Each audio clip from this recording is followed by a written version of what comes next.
Welcome students. आज के video में हम बहुत ही सिंपल वे में सीखने जा रहे हैं हेटरोट्रॉफिक न्यूट्रिशन।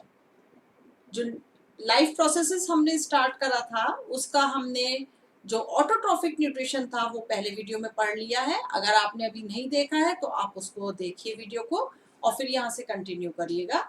आज हम शुरू करेंगे heterotrophic nutrition. Hetero means different, trophic मतलब फूड। तो डिफरेंट सोर्सेस से जब एनिमल अपना फूड लेता है then it is called heterotrophic nutrition.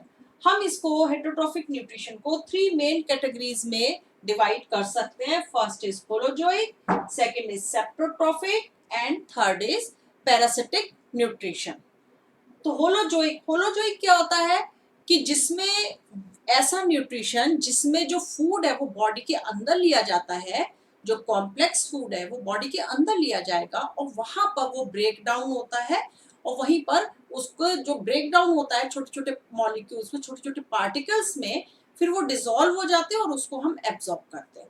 तो इसका अगर हम एग्जाम्पल की बात करें तो बहुत ही common example amoeba, cow and human being, dog, cat, जो भी आप एनिमल्स देखते हैं वो सब आ जाएंगे इसमें होलोजोइक में। नेक्स्ट न्यूट्रिशन आता है सेप्रोट्रॉफिक न्यूट्रिशन। सेप्रोट्रॉफिक ये सब आपका पढ़ा हुआ है।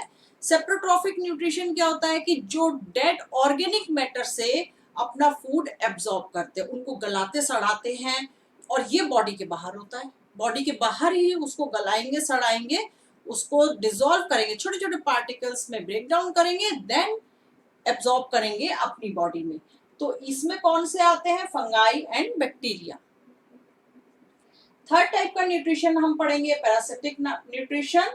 और पैरासिटिक न्यूट्रिशन आपको पता है कि ये या तो इनमें जो डाइजेशन है वो या तो बॉडी के अंदर भी हो सकता है और बॉडी के बाहर भी हो सकता है, क्योंकि इनको तो अपना फूड खुद बनाना नहीं होता है। ये तो सिर्फ लिविंग ऑर्गेनिज्म से, जो दूसरे लिविंग ऑर्गेनिज्म होते हैं उनसे अपना जो फूड होता है वो एब्जॉर्ब करते हैं, उनसे लेते हैं अपना फूड। और जिस ऑर्गेनिज्म से ये फूड लेते हैं उसको हम कहते हैं होस्ट।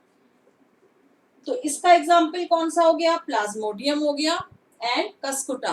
इसको कस्कुटा को हम अमरबेल भी बोलते हैं। अब आ जाते हैं हम न्यूट्रिशन इन अमीबा। अमीबा में किस तरह से न्यूट्रिशन होता है, बहुत छोटी क्लासेस से बच्चों आप पढ़ते आ रहे हो। थोड़ा सा इसको देखते हैं कि और क्या इसमें हमने एडिशन करा है 10th में। तो सबसे पहले अमीबा कोई भी इरेगुलर शेप होती है, सिंगल यूनिसेलुलर ऑर्गेनिज्म होता है अमीबा। तो अमीबा में ये आपने सेल का स्ट्रक्चर 9th क्लास में पढ़ा है। सेल है, ये सिंगल सेलुलर है, तो पूरा जो सेल का स्ट्रक्चर वो इसमें होगा। ये साइटोप्लाज्म है, ये न्यूक्लियस है। अब इसके पास जब कोई फूड पार्टिकल आता है, ये पॉन्ड्स वगैरह में रहता है, तो जब इसको वाटर स्ट्रीम के संग कोई भी फूड पार्टिकल आता है तो ये क्या करता है, ये इस तरह से यहाँ पर उस फूड पार्टिकल के पास थोड़ी सी अपनी शेप चेंज कर करके, मैं थोड़ा सा इसको और क्लियर कर दे रही हूँ जिससे आपको विजिबल हो जाए। ये इस तरह से इसके पैर बन जाते हैं। इसको हम कहते हैं pseudopodia. Pseudo means false and podia, podia means पैर।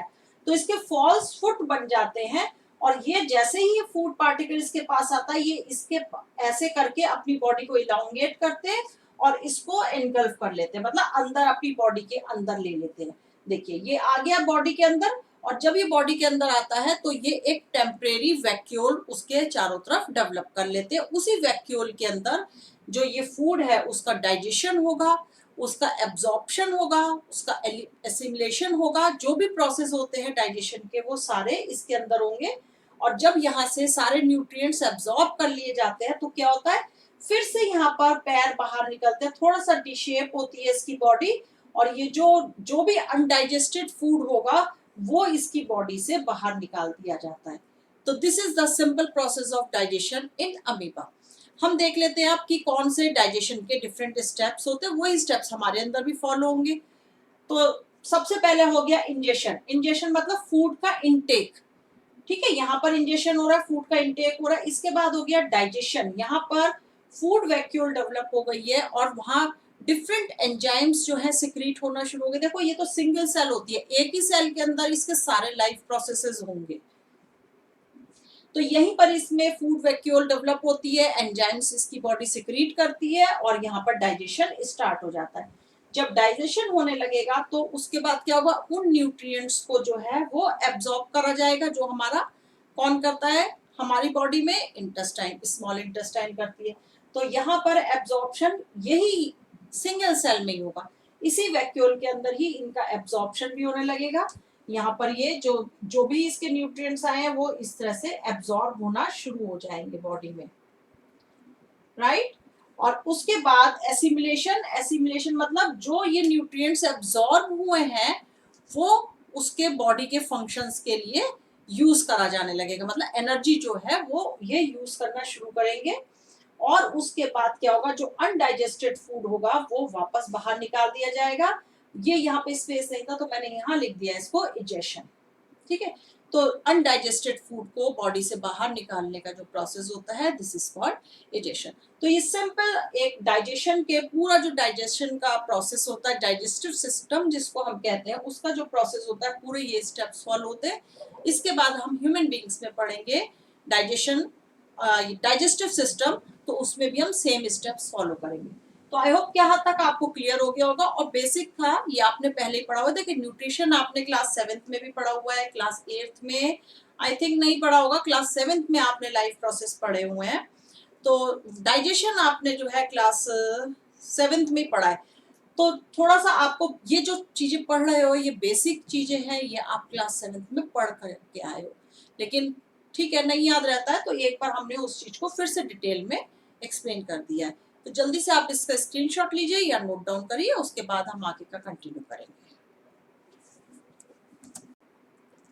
नेक्स्ट डाइजेशन हम देखेंगे ह्यूमन डाइजेस्टिव सिस्टम। हम लोगों में, ह्यूमन बींग्स में किस तरह से डाइजेस्टिव सिस्टम वर्क करता है और क्या क्या इसके ऑर्गन्स हैं जो इन्वॉल्व होते हैं इस प्रोसेस में। और बिल्कुल भी देख करके डरने की कोई जरूरत नहीं है आपको, बहुत ही सिंपल वे में हम सीखेंगे कि कैसे हमारे अंदर डाइजेशन होता है। बिल्कुल डायग्राम देख करके, बायोलॉजी में यही होता है बच्चों कि आप लोग डायग्राम देख करके डर जाते हो, जबकि डायग्राम ही आपको बायोलॉजी याद करने में हेल्प करते हैं। तो सबसे पहले ये मैंने ह्यूमन डाइजेस्टिव सिस्टम बनाया है, पूरी एलिमेंट्री कैनाल इसकी मैंने ड्रॉ करी है यहाँ पर, ठीक है। मैं थोड़ा सा स्क्रीन से हटती हूँ और आपको एक्सप्लेन करती हूँ इसको। सबसे पहले आता है बक्कल कैविटी और माउथ कैविटी। बक्कल कैविटी देखिए, माउथ जो है या इसको हम बक्कल कैविटी भी कह देते हैं, तो जो डाइजेशन है, जो हम फूड खाते हैं वो हम कहाँ रखते हैं, सबसे पहले अपने माउथ में। तो जो बक्कल कैविटी होती है, जो माउथ के अंदर का जो स्पेस होता है उसको हम कहते हैं बक्कल कैविटी। तो वहां पर बक्कल कैविटी में सबसे पहले फूड जाएगा और वहां पर क्या क्या होता है, जो सलेवरी ग्लैंड्स होती है टंग में, जो सलेवरी ग्लैंड्स होती हैं वो एक एंजाइम सिक्रीट करती है।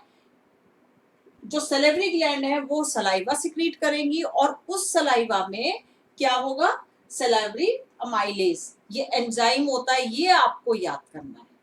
ये जितने भी एंजाइम आएंगे और हर जो पार्ट है, जो एलिमेंट्री कैनाल का हर पार्ट का आपको फंक्शन याद करना है कि वहां पर फूड जो है वो कॉम्प्लेक्स, क्योंकि हमने कॉम्प्लेक्स फूड लिया है, अब हम वो हमारी जो एलिमेंट्री कैनाल है उसमें सिंपलेस्ट फॉर्म में चेंज होगा, तो वो आपको याद करना है। और कौन से एंजाइम्स हेल्प कर रहे हैं ये आपको याद करना है, बाकी आपको इसमें और कुछ नहीं है, यही सिंपल मैंने एक टेबल की फॉर्म में लिखा है। तो माउथ में सलेवरी ग्लैंड्स होती है जो सलाइवा सिक्रीट करती हैं और सलाइवा में कौन सा एंजाइम मिलता है, सलाइवरी अमाइलेज, ठीक है।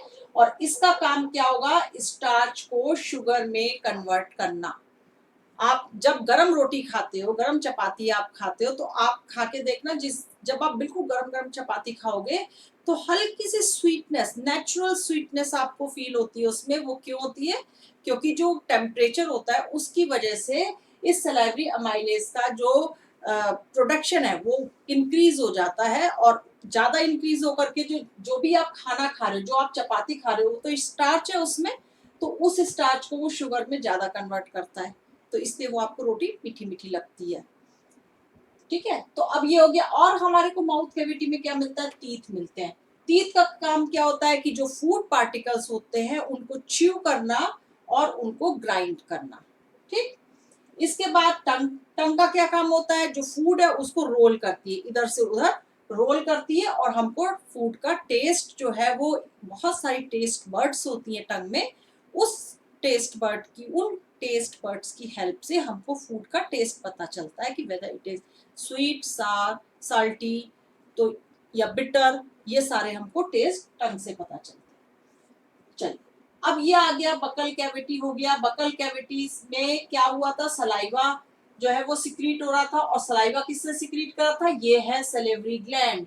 ये देखिए, ये सेलेवरी ग्लैंड है यहाँ पर, और इसने सलाइवा सिक्रीट करा है, और इसका हमने फंक्शन देख लिया है। अब यहाँ से माउथ से, ये देखिए एक लॉन्ग ट्यूब है, इसको हम कहते हैं इसोफेगस। इसोफेगस, तो ये जो लॉन्ग ट्यूब है इसमें कोई भी डाइजेशन नहीं होता है, इसमें सिर्फ कॉन्ट्रैक्शन होता है, और कॉन्ट्रैक्शन भी इस डायरेक्शन में होता है कि जो फूड है यहाँ से, वो यहाँ से नीचे की साइड जाए, इस तरह से कॉन्ट्रैक्शन होता है। और ये कहाँ पर, इसका दूसरा एंड कहाँ पे होता है, ये है स्टमक। ये जो जे शेप आपको एक स्ट्रक्चर दिख रहा है, दिस इज स्टमक, एंड ये बहुत ही मस्कुलर स्ट्रक्चर होता है। तो अब यहाँ पर जब फूड आता है तो फूड का जो डाइजेशन है, मेन डाइजेशन जो है, देखिए डाइजेशन तो यही स्टार्ट हो गया था, लेकिन जो और यहाँ से जो ब्रेक होकर के आता है, यहाँ तो सिर्फ क्या हुआ है, जो बहुत कॉम्प्लेक्स पार्टिकल थे, जो बड़े बड़े मॉलिक्यूल्स थे, उनको छोटे मॉलिक्यूल्स में कर दिया गया है, डिवाइड करा गया है, ठीक है, और सिर्फ स्टार्च को शुगर में कन्वर्ट करा। उसके बाद जो भी फूड आता है वो यहाँ पर रहता है, और ये स्टोर रूम भी कहलाता है हमारे पूरी बॉडी का, क्योंकि यहाँ पर फूड जो है 2 से 3 आवर्स रहता है यहाँ पर फूड, और यहाँ इसमें फिर डाइजेशन होता है। और इसमें आप अब इसमें जो क्वेश्चन आपका बोर्ड में पूछा जाएगा वो बहुत इंपॉर्टेंट है। इसमें अब आप देखिए, जो स्टमक है, स्टमक में गैस्ट्रिक जूस सिक्रीट होता है। ये जो स्टमक है, इस स्टमक में ही गैस्ट्रिक जूस सिक्रीट होगा, और उस गैस्ट्रिक जूस में क्या क्या चीजें होती है, pepsin, HCl and mucus, and this is most important part, ये आपको बिल्कुल नहीं भूलना है, इसमें क्वेश्चन जरूर पूछा जाता है। पेप्सिन जो गैस्ट्रिक जूस है, और इन तीनों को कंबाइंडली हम कहते हैं गैस्ट्रिक जूस। और कहां पर गैस्ट्रिक जूस सिक्रीट होता है, स्टमक के अंदर, ठीक है। पेप्सिन का काम क्या होता है, पेप्सिन देखो आपको याद कैसे रखना है, पेप्सिन, पी से पेप्सिन आ रहा है ना, तो पी से प्रोटीन, तो यहाँ पर प्रोटीन का ब्रेकडाउन देखिए, स्टार्च का जो डाइजेशन है, जो स्टार्च का ब्रेकडाउन है वो टंग, माउथ में, बक्कल कैविटी में स्टार्ट हो गया था। अब प्रोटीन का जो डाइजेशन होगा, जो ब्रेक डाउन होगा, कंप्लीट नहीं होगा, यहाँ पर भी ब्रेक डाउन होगा, तो ये जो ब्रेक डाउन होगा प्रोटीन्स का, ये पेप्सिन करेगा, this is also an enzyme. HCl secrete करता है, ये जो आपका स्टमक है ये HCl भी सिक्रीट करता है। और HCl का फंक्शन क्या होता है कि ये हमको, देखो आपने रिएक्शंस अभी पढ़ी थी ना, इससे पहले केमिकल रिएक्शंस पढ़ी थी, उसमें आपने देखा था बहुत सारी रिएक्शंस जो है वो एसिडिक मीडियम में होती हैं, बेसिक मीडियम में होती हैं, या टेम्परेचर उनको प्रोवाइड करा जाता है तो स्पेसिफिक कंडीशंस में होती हैं। तो ऐसे ही जो हमारा बॉडी का जो डाइजेशन, जो हमारे फूड का डाइजेशन हमारी बॉडी में होता है, उसके लिए माइल्ड एसिडिक मीडियम रिक्वायर्ड होता है। तो वो एसिडिक मीडियम हमें कहाँ से मिलता है, ये जो HCl स्टमक प्रोड्यूस कर रहा है वहां से हमको मिलता है। और दूसरा फंक्शन क्या होता है HCl का, एक तो हो गया ये एसिडिक मीडियम प्रोवाइड करता है, सेकेंड फंक्शन हो गया कि जो फूड के संग बैक्टीरिया हमारे फूड में आ रहे हैं और हमारी बॉडी में एंटर कर रहे हैं, ये उनको किल भी करता है, राइट। इसके बाद थर्ड है म्यूकस। म्यूकस भी इसके अंदर सिक्रीट होता है। म्यूकस क्या होता है, बहुत ही चिपचिपा सा जो सब्सटेंस होगा उसको कहते हैं mucus. It protects inner lining of stomach. जो स्टमक की इनर लाइनिंग है, अंदर की जो सरफेस है, देखो एसिड सिक्रीट होता है, तो ये इतने सॉफ्ट ऑर्गन्स होते हैं, सॉफ्ट सेल्स होती हैं, तो ये डैमेज हो सकती है। बेशक हम कह रहे हैं कि जो HCl है वो कॉन्सेंट्रेटेड HCl नहीं है, वो बहुत ही माइल्ड HCl है, लेकिन है तो एसिड ना, तो हमारी बॉडी में क्या होता है, वो स्टमक को डैमेज कर सकता है। तो स्टमक को डैमेज से बचाने के लिए म्यूकस भी सिक्रीट करता है, और म्यूकस क्या है, इस लाइनिंग के ऊपर इकट्ठा हो जाता है, तो ये जो एसिड है वो डायरेक्टली स्टमक की जो सेल्स हैं उनके कांटेक्ट में नहीं आता है। क्लियर हो गया? अब आप जल्दी से इसको ये वाला नोट करिए, फिर मैं इसके आगे का आपको बताती हूँ कि कैसे इसको हम समझेंगे। अभी तक तो आपको आई थिंक कि कोई प्रॉब्लम नहीं हुई होगी। इसको जल्दी से आप नोट डाउन कर लीजिए। तो आपने स्टमक तक डाइजेशन हो गया, राइट? अब स्टमक के बाद आते हैं हम स्मॉल इंटेस्टाइन। ये जो आप कॉइल्ड सा स्ट्रक्चर देख रहे हो, ये 6 मीटर लॉन्ग होता है। ये देखिए, ये है स्मॉल इंटेस्टाइन। और जो हर्बीवोर्स होते हैं उनमें स्मॉल इंटेस्टाइन जो है और लंबी होती है एज कंपेयर टू कार्निवोर्स। तो ये जो स्मॉल इंटेस्टाइन, अब यहाँ पर मेन जो डाइजेशन है वो यहाँ पर डाइजेशन का प्रोसेस होगा। स्मॉल इंटेस्टाइन में क्या होता है कि देखिए यहाँ पर दो ग्लैंड आपको दिख रही हैं, लिवर एंड पेनक्रियास। ये रहा लिवर एंड पेनक्रियास, ये दो ग्लैंड आपको दिख रही हैं। इन दोनों ग्लैंड का, ये दोनों ग्लैंड हम डाइजेस्टिव सिस्टम में नहीं लेंगे, हम एलिमेंट्री कैनाल का इसको पार्ट नहीं लेते हैं, लेकिन क्योंकि ये डाइजेशन में हेल्प करती हैं तो इसलिए इनको यहाँ पर बताना जरूरी है। तो जो लिवर है और पेनक्रियाज है, लिवर बाइल जूस सिक्रीट करता है, बहुत इंपॉर्टेंट है बच्चों। ये बहुत, ये जो भी आप इसका पार्ट पढ़ रहे हो ये सारा बहुत इंपॉर्टेंट है। लिवर जो है वो बाइल जूस सिक्रीट करेगा, और बाइल का काम क्या होता है कि लार्ज फैट ग्लोब्यूल्स को स्मॉलर फैट ग्लोब्यूल्स में ब्रेक डाउन करते हैं। अभी यहाँ पर सिर्फ ब्रेक डाउन हो रहा है, ठीक है। और पेनक्रियास का काम क्या होता है, पेनक्रियास जो है वो पेनक्रियाटिक जूस सिक्रीट करता है, और ये सारा बाइल जूस कहाँ आएगा, ये लिवर कहाँ पे सिक्रीट करेगा, ये स्मॉल इंटेस्टाइन में भेजेगा। पेनक्रियास कहाँ पर भेजेगा अपना सिक्रीशन, यहाँ स्मॉल इंटेस्टाइन में भेजेगा, ठीक है। ये आपको याद रखना है। अब जो पेनक्रियाटिक जूस है उसमें दो जूस मिलते हैं, जो दो एंजाइम्स होते हैं। First is trypsin and second is lipase. Trypsin का काम क्या होता है, ट्रिप्सिन ये प्रोटीन्स को पेप्टोन्स में, देखो पेप्टोन्स जो है प्रोटीन की और सिंपलर फॉर्म हो जाती है। बहुत कॉम्प्लिकेटेड स्ट्रक्चर होते हैं तो एक ही बार में इनका डाइजेशन नहीं होगा, पहले ब्रेक डाउन होते होते ये बहुत ही फाइन जो हमारी बॉडी में एब्जॉर्ब हो सकते हैं न्यूट्रिएंट्स, उनमें जाकर कन्वर्ट होते हैं। तो प्रोटीन्स जो है वो पेप्टोन्स में कन्वर्ट होती हैं। और लाइपेज क्या करता है, लाइपेज जो है ये इमल्सिफाइड फैट, इमल्सिफाइड फैट कौन सी हो गई, ये जो स्मॉलर फैट ग्लोब्यूल्स हो गए। बाइल ने क्या करा था, बाइल ने तो जो लार्ज फैट ग्लोब्यूल्स थे उनको स्मॉलर में चेंज कर दिया था। अब वो स्मॉलर जो है लाइपेज उन पर एक्शन करेगा, उनको हम कहते हैं इमल्सिफाइड फैट। और अब ये इसकी फैट की जो सिंपलर फॉर्म है वो है फैटी एसिड एंड ग्लिसरॉल, इसमें इनको कन्वर्ट कर देगा। तो ये सारा जो आप फंक्शन देख रहे हो, ये सारा इस छोटी सी, ये जो कॉइल्ड सी आपको ट्यूब दिख रही है, दिस इज स्मॉल इंटेस्टाइन, यहाँ पर ये पूरा फंक्शन चल रहा है। अब ये तो आ गया कि जो अदर ग्लैंड्स हैं, जो हेल्पिंग ग्लैंड्स हैं, वो इसके अंदर कौन सा जूस सिक्रीट कर रही हैं। बाकी इंटेस्टाइन भी तो अपने अंदर कोई एंजाइम सिक्रीट करेगी ना, तो उनको कहते हैं हम इंटेस्टाइनल एंजाइम्स। कौन से एंजाइम्स होंगे, इंटेस्टाइनल एंजाइम्स। इनका क्या फंक्शन होता है, अब जो कार्बोहाइड्रेट है जो यहाँ स्टमक में ब्रेक डाउन हो रहा था, कार्बन डाइऑक्साइड, वो सॉरी कार्बोहाइड्रेट, तो वो कार्बोहाइड्रेट जो है उसमें छोटे छोटे पीसेस में टूट रहा था और ज्यादा फाइन पेस्ट उसका बन गया था। अब वो पेस्ट कहाँ पे आ गया है, स्मॉल इंटेस्टाइन में आ गया। अब जो स्मॉल इंटेस्टाइन में जो भी कार्बोहाइड्रेट्स होंगे वो ग्लूकोज में कन्वर्ट हो जाएंगे। बहुत इंपॉर्टेंट है ये, आपको ये एज इट इज चार्ट, मैंने इसीलिए फ्लो चार्ट बनाया। देखिए कोई भी चीज हमारे लिए फ्लो चार्ट की फॉर्म में लर्न करना बहुत ईजी हो जाता है, इसीलिए मैं आपको ये सारा फ्लो चार्ट की फॉर्म में बता रही हूँ। अदरवाइज तो इसके लिए आपको अगर एग्जाम में आएगा तो आपको 1 और 2 लाइंस में आंसर देना पड़ेगा। यहाँ पर कार्बोहाइड्रेट जो है वो ग्लूकोज में कन्वर्ट हो जाता है, और इंटेस्टाइनल एंजाइम्स क्या करते हैं, ये फैट को फैटी एसिड एंड ग्लिसरॉल में कन्वर्ट कर देते हैं। जो भी थोड़ा बहुत यहाँ पे बचता है, देखो ये भी करता है, लाइपेज भी करता है इस काम को, और इंटेस्टाइनल एंजाइम्स भी करते हैं, क्योंकि फैट जो है वो थोड़ा सा डाइजेशन में उसको टाइम लगता है। तो फैट जो है वो फैटी एसिड एंड ग्लिसरॉल में कन्वर्ट होता है।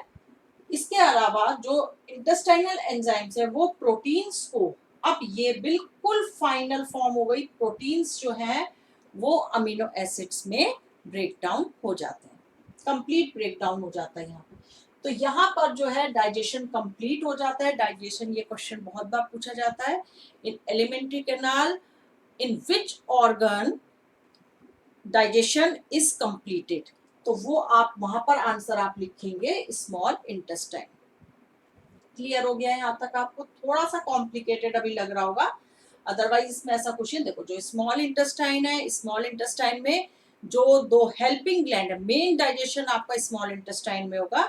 जो दो हेल्पिंग ग्लैंड्स हैं, liver and pancreas. Liver bile juice secrete करता है, जो फैट को, जो लार्जर उसके ग्लोब्यूल्स होते हैं उनको स्मॉलर में कन्वर्ट कर देता है। और पेनक्रियास क्या करता है? पेनक्रियाटिक जूस सिक्रीट करता है। और पेनक्रियाटिक जूस कौन से होते हैं? दो जूसेस का मिक्सचर होता है, ट्रिप्सिन एंड लाइपेज। और ट्रिप्सिन क्या करेगा? ये प्रोटीन को पेप्टोन्स में कन्वर्ट करेगा, और लाइपेज जो है वो इमल्सिफाइड फैट पर एक्शन करेगा और उसको फैटी एसिड एंड ग्लिसरॉल्स में चेंज कर देगा। इसके बाद जो इसमें इंटेस्टाइनल जो एंजाइम्स होते हैं वो किस पर एक्शन करते हैं? वो बिल्कुल फाइनली कार्बोहाइड्रेट जो है वो ग्लूकोज में कन्वर्ट होता है, फैट्स जो है वो फैटी एसिड एंड ग्लिसरॉल में कन्वर्ट होते हैं, और प्रोटीन जो है वो अमीनो एसिड्स में कन्वर्ट होते हैं। यहाँ देखो बहुत इंटरमीडिएट स्टेजेस आ रही थी, जैसे यहाँ पेप्टोन्स हो गए, है ना। तो ये बीच बीच में इस तरह की चीजें आएंगी, लेकिन जो फाइनल आप लिखोगे, फाइनल आपका यही होता है कि कार्बोहाइड्रेट या स्टार्च इज अ कार्बोहाइड्रेट। जो स्टार्च हमने बकल कैविटी में लिया था वो कार्बोहाइड्रेट होता है, तो वो कार्बोहाइड्रेट ग्लूकोज में कन्वर्ट होगा। जो भी फैट्स हम खा रहे हैं वो फैटी एसिड एंड ग्लिसरॉल में, एंड प्रोटीन जो है वो अमीनो एसिड में। तो ये बहुत इंपॉर्टेंट हो जाता है। बाकी यहाँ एंजाइम्स आपको याद करने की जरूरत है। क्लियर? बस अब तो ऑलमोस्ट हो ही गया। जो मेन डाइजेशन था वो स्मॉल इंटेस्टाइन में होता है।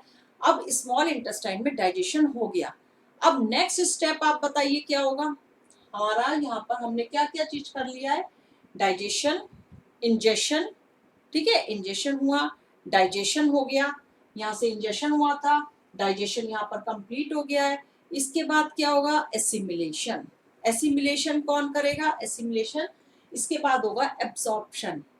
एब्जॉर्प्शन होगा, जो ये स्मॉल इंटेस्टाइन है, इसका अगर मैं आपको क्रॉस सेक्शन स्ट्रक्चर दिखाऊं तो ये अंदर की जो सरफेस है स्मॉल इंटेस्टाइन की, उसमें इस तरह से ये विलाई निकले होते हैं, ठीक है। और ये इसकी ये इसकी अंदर की सरफेस होती है। और ये अगर हम ट्यूब जो है वो इस तरह की होती है। ये आप जो ट्यूब देख रहे हो, ये ट्यूब इस तरह से होती है। तो जो इसकी इनर सरफेस होती है वो इस तरह से कॉइल्ड होती है। इससे क्या होता है कि ये 6 मीटर्स लॉन्ग होकर के भी हमारी इतनी सी जगह में पड़ी रहती है, क्योंकि सरफेस एरिया बढ़ाता है। देखो अब यहाँ पे बहुत इंपॉर्टेंट है ये जो विलाई का फंक्शन क्या है? विलाई का फंक्शन ये होता है कि it increases the surface area for the absorption of nutrients। जो भी न्यूट्रिएंट्स का एब्जॉर्प्शन होगा वो स्मॉल इंटेस्टाइन में ही डाइजेशन कंप्लीट होगा। यहीं पर उस फूड का, उस न्यूट्रिएंट का जो एब्जॉर्प्शन है, जो न्यूट्रिएंट्स ये आ गए हमारे पास, glucose, fatty acid, cholesterol, amino acids, इनका एब्जॉर्प्शन होगा हमारी बॉडी में। और ये एब्जॉर्ब करके क्या करेंगे? अब यहाँ पर बिल्कुल बहुत ज्यादा जो ब्लड कैपिलरीज हैं उनका जाल फैला होता है। छोटी छोटी ब्लड कैपिलरीज का बिल्कुल नेटवर्क होता है यहाँ पर।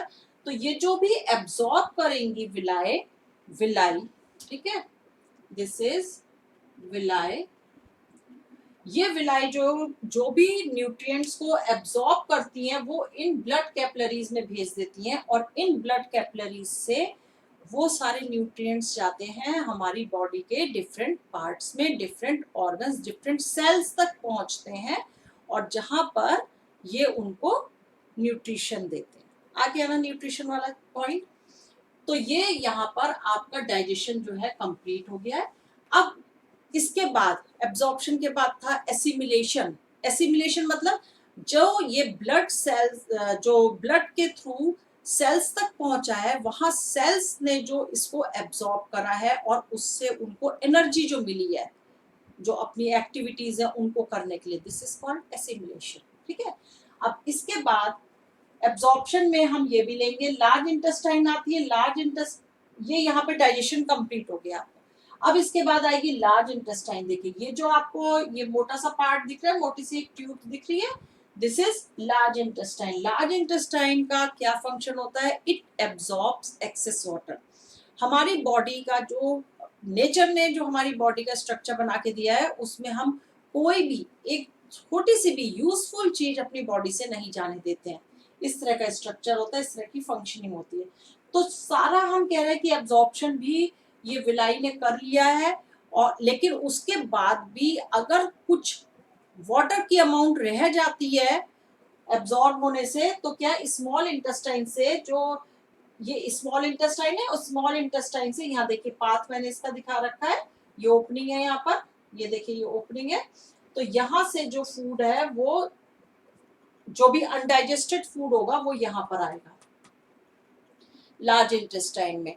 और लार्ज इंटेस्टाइन में क्या होगा? उस अनडाइजेस्टेड फूड में से अगर कुछ वाटर है तो वो भी एब्जॉर्ब कर लिया जाएगा, और ये फिर एब्जॉर्ब करके, ये देखो ये एब्जॉर्ब हो गया, और एब्जॉर्ब करके ये आ जाएगा रेक्टम में। Next part is rectum.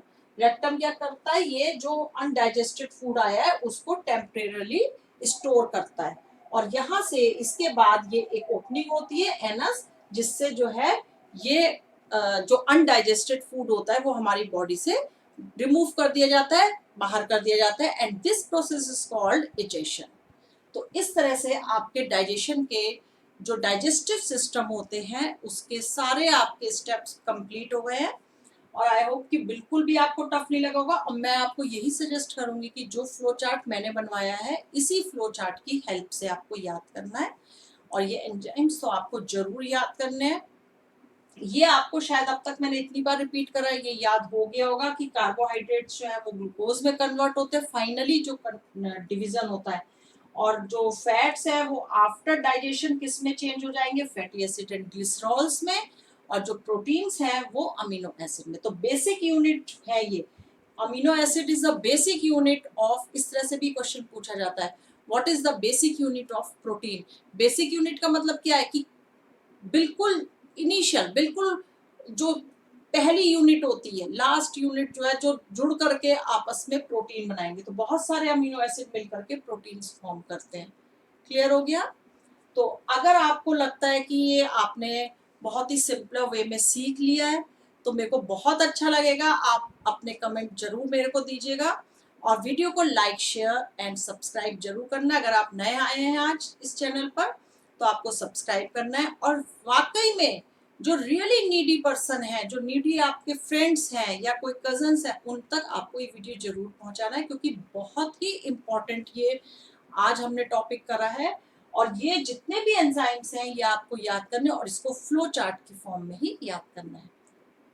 तो इसको आप अपना, और डायग्राम आपको प्रैक्टिस करना है। डायग्राम भी देखने में आपको कॉम्प्लिकेटेड लग रहा होगा, लेकिन बिल्कुल भी नहीं है। देखो ये मैं थोड़ा सा बताना भूल गई कि जो स्टमक है, स्टमक के ऊपर जो है ये डायफ्राम है। ये सारे स्ट्रक्चर आपने पढ़े हुए हैं पहले। इसका क्योंकि इसमें फंक्शन कोई नहीं था डायफ्राम का, इसलिए मैंने उसको नहीं बताया था, लेकिन अब ये स्ट्रक्चर बना हुआ है तो मैं ये आपको बता देती हूँ कि जो डबल लाइन मैंने बना रखी है, दिस इज डायफ्राम। क्लियर? तो till then take care and stay safe.